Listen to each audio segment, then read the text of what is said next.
rejoint dans ce live. Alors, aujourd'hui, j'ai envie de parler d'un sujet que je vois, que je revois, toujours un peu plus profondément. Et finalement, il est peu abordé sous cette question qui est pourquoi est-ce qu'on résiste à prendre soin de nous? Parce que c'est intéressant de se demander pourquoi on résiste, parce que souvent on ne se rend pas compte qu'on est en train de résister à prendre soin de nous. On le fait juste pas, et on se pose même pas la question. Hello. Et du coup, il y a lorsqu'on commence à regarder pourquoi on est en train de résister à prendre soin de nous, tout d'un coup, plein de choses émergent et c'est souvent des choses qui même nous font monter les larmes aux yeux parce que c'est vraiment des choses de fond et qui vont impacter toutes les sphères de notre vie, voire pour moi, c'est une des clés de notre épanouissement, c'est d'aller observer ça en nous. Donc, comme d'habitude, n'hésitez pas à intervenir, me poser vos questions, vos désaccords, vos besoins d'approfondissement pour que ce live soit utile. Sinon, j'enregistrerai ça dans mon petit coin et puis je vous délivrerai juste ça comme ça. Voilà. Donc, on est parti. J'ai pris quelques notes. Ça va être un live construit. Un live bien.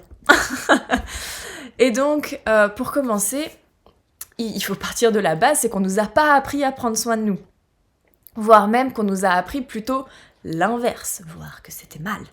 Et dans le fait du coup de ne pas apprendre ça, il y a plein de bases, plein de fondamentaux dont on n'a même pas conscience. Par exemple, lorsque moi pendant 6 ou 7 ans, j'ai pratiqué en cabinet, finalement, une grosse part de mon travail, c'était de faire de l'éducation sur ces bases que sont le fait de simplement savoir prendre soin de soi, de son être humain, c'est-à-dire de quoi j'ai besoin en termes d'alimentation, rappeler de quoi j'ai besoin en termes de sommeil, parce que finalement, les personnes qui savent l'ont appris au détour d'une émission radio ou d'une émission télé, et des fois s'appuient même sur des choses qui sont pas forcément bénéfiques, et ces bases-là, qui sont le propre même du bon fonctionnement de notre corps, le truc le plus important pour arriver à vivre, on ne les connaît pas.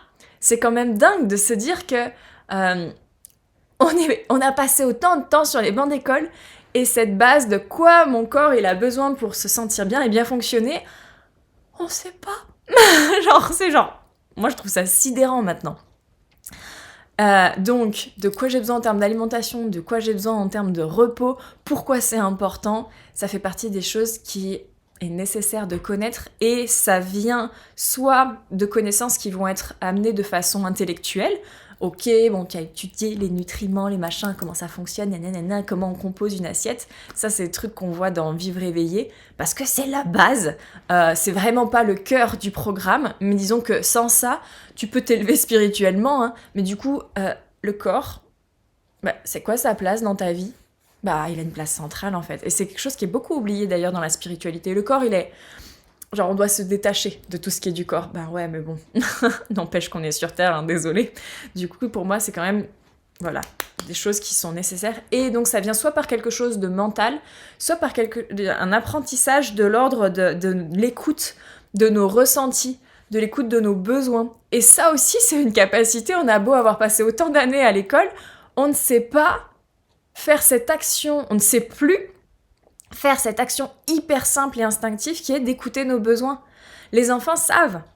En fait, je me rends compte toute la complexité en élevant une petite fille qui est elle sait ses besoins, elle sait ce qui est, si elle mange pas et ce qu'elle doit manger.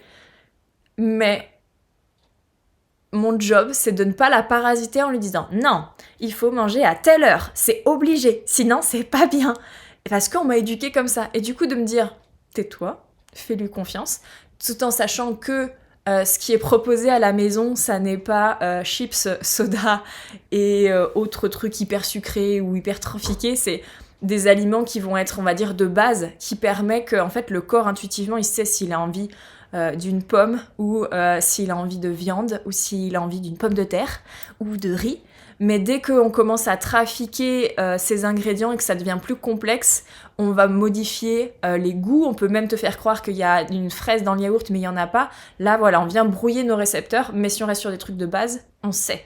Tout comme on sait si on doit dormir ou pas. Alors que lorsque tu deviens adulte, c'est attends, si je fais une sieste là, ça veut dire que du coup je vais avoir plus de mal à m'endormir là, oh c'est pas si important que je dorme aujourd'hui, donc machin, je vais me réveiller super tôt parce que par contre c'est hyper important d'avoir ma routine où demain matin je me lève à 6h et je vais aller courir.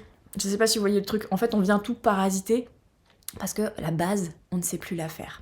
Mais c'est pas ça le plus important de ce live, donc je vais arrêter de développer sur ce sujet. Par contre, si vous avez des questions, n'hésitez pas, on approfondit ce qui se présente là. Ensuite, outre que du coup, on n'a pas appris à prendre soin de nous, comment bien prendre soin de nous, ce que j'observe, c'est qu'on mélange prendre soin de soi et égoïsme, égocentrisme, voire caprice. Et c'est un amalgame. Ça n'est pas synonyme. Prendre soin de soi, ça ne veut pas dire penser qu'à sa gueule. Ça veut juste dire prendre soin de soi. Et on a cette tendance, et en fait, une grosse partie de mon boulot, c'est d'arriver à identifier les amalgames qu'on fait en tant qu'humain, des espèces de... On fait des raccourcis pour que ça aille plus vite, pour que la vie soit plus fluide, parce qu'on soit pas tout le temps en train de remettre en question, on fait des groupes de pensée. Et du coup, prendre soin de soi, on met ça dans égoïsme. Oui, il y a des personnes qui sont tellement centrées que sur elles, narcissiques, que du coup, elles en oublient l'écoute de l'autre, une ouverture aux façons de fonctionner qui pourraient être différentes d'elles, et qui vont nourrir que leurs besoins, que leurs besoins, que leurs besoins. Ça vient d'une blessure, ça c'est encore un autre sujet. Ça veut pas dire que la personne est fondamentalement mauvaise. Par contre, ça peut ne pas être très bénéfique d'être en présence.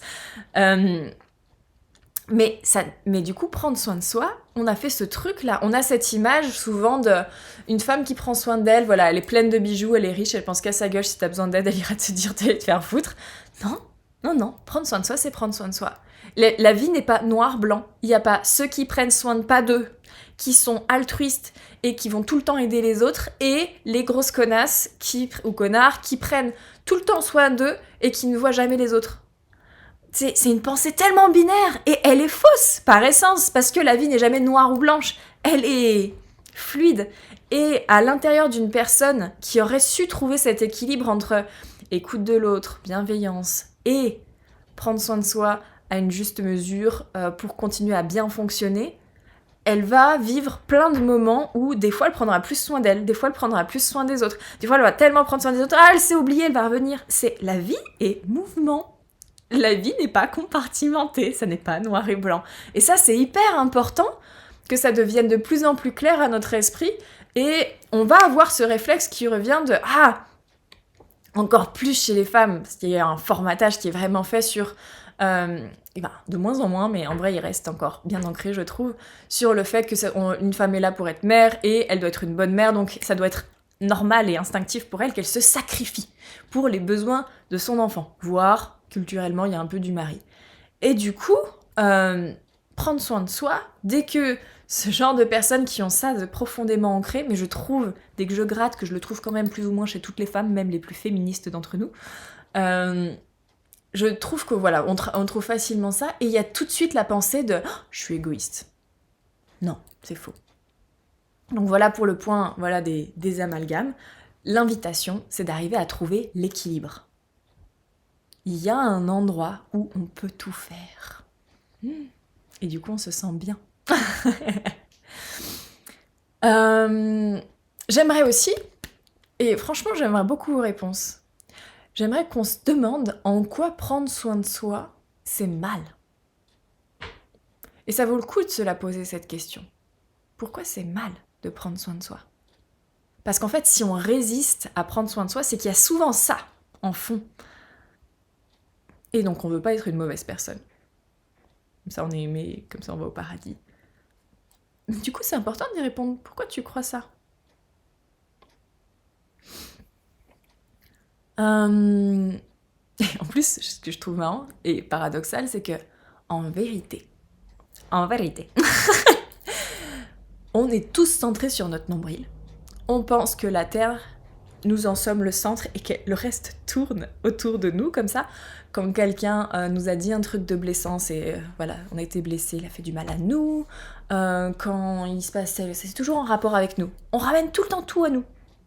Moi, dans Vivre éveillé, j'ai mes clientes ont un niveau de conscience qui m'épate. Je crois qu'il n'y a pas une semaine, je dis pas à mon mari, elles sont bluffantes. J'admire mes clientes. Bon bref, c'est cool quand même de travailler dans ce genre de conditions. Mais toutes, et y compris moi, finalement, une grosse part de mon travail, c'est d'arriver à dire « Non mais regarde, rassure-toi, ce n'est pas question de toi, c'est l'autre dans son monde, et t'es question que de lui. » Et du coup, il a amené tata. Dès qu'il y a des embrouilles avec quelqu'un d'autre, c'est souvent ça.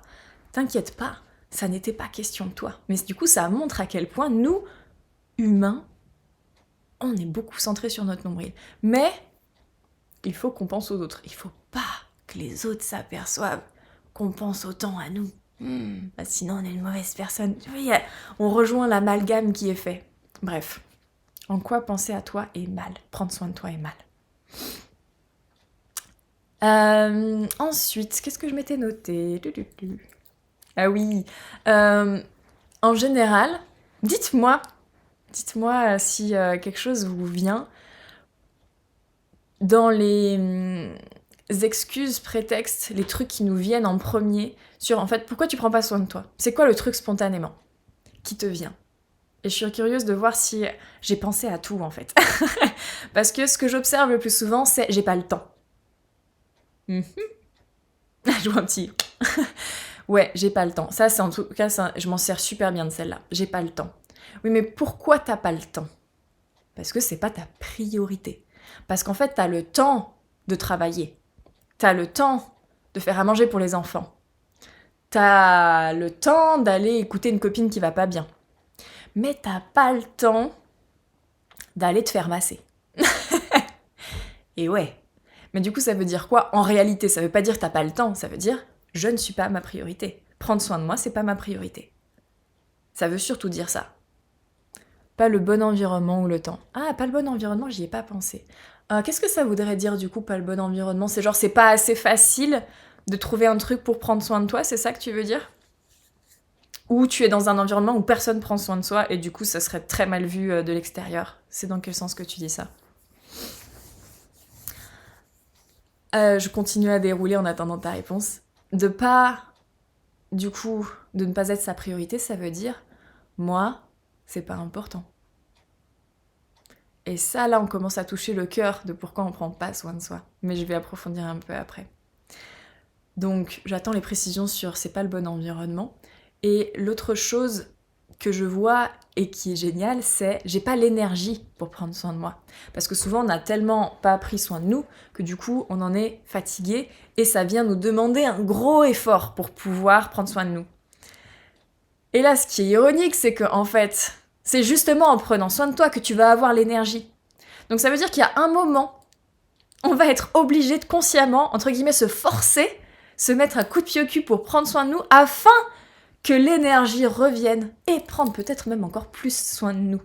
Et j'observe ça super souvent sur les personnes qui sortent de maladies conséquentes comme un cancer, des choses comme ça, où elles se mettent à prendre soin d'elles, parce qu'en fait, elles sont tombées, alors, il y a toutes sortes de critères à une maladie, mais en tout cas, elles se sont rendues compte de l'importance de prendre soin d'elles pour aller mieux, parce qu'elles ont touché vraiment le bout du processus.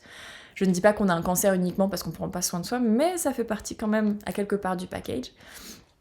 Et du coup, voilà, ces personnes qui sont allées en burn-out, voilà, dès qu'on va au fond de ce processus de ne pas prendre soin de nous, on se rend compte à quel point c'est capital, c'est essentiel. Parce qu'on est tellement dans notre tête, on en oublie que si on veut tenir dans la durée, il va falloir prendre soin du corps, c'est lui qui nous porte.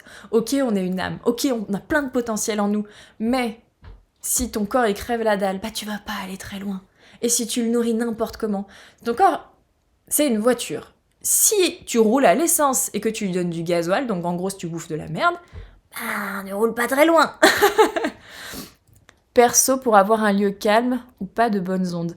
Ah, tu veux dire comme s'il y a le lieu qui est pas, entre guillemets, en train de prendre soin de toi, dans le sens où t'es dans un lieu ou un environnement humain qui serait, entre guillemets, toxique. C'est ça qui prend pas soin de toi. T'es dans ce sens-là.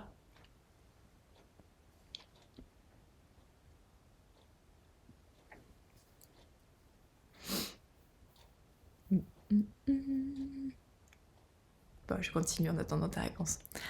Donc voilà, on se relègue souvent au dernier plan. Et on en a même pas conscience. C'est juste normal de fonctionner comme ça. Encore une fois, encore plus pour les femmes. Et l'autre chose que j'observe également, c'est la société. D'abord, je vais mettre mon énergie et mon intérêt dans... Ok, oui, bon, c'est bien ça, ça marche. Oui, il y a un des aspects... Déjà, peu de personnes ont conscience qu'elles sont dans un environnement toxique, parce que c'est comme ne pas prendre soin de soi, c'est la norme. C'est genre... On pense que c'est normal.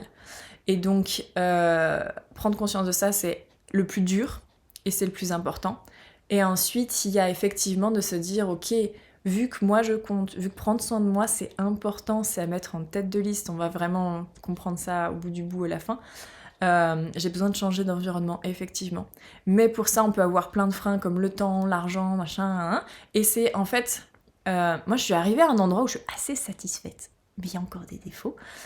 En fait, ça demande d'organiser différemment toute sa vie.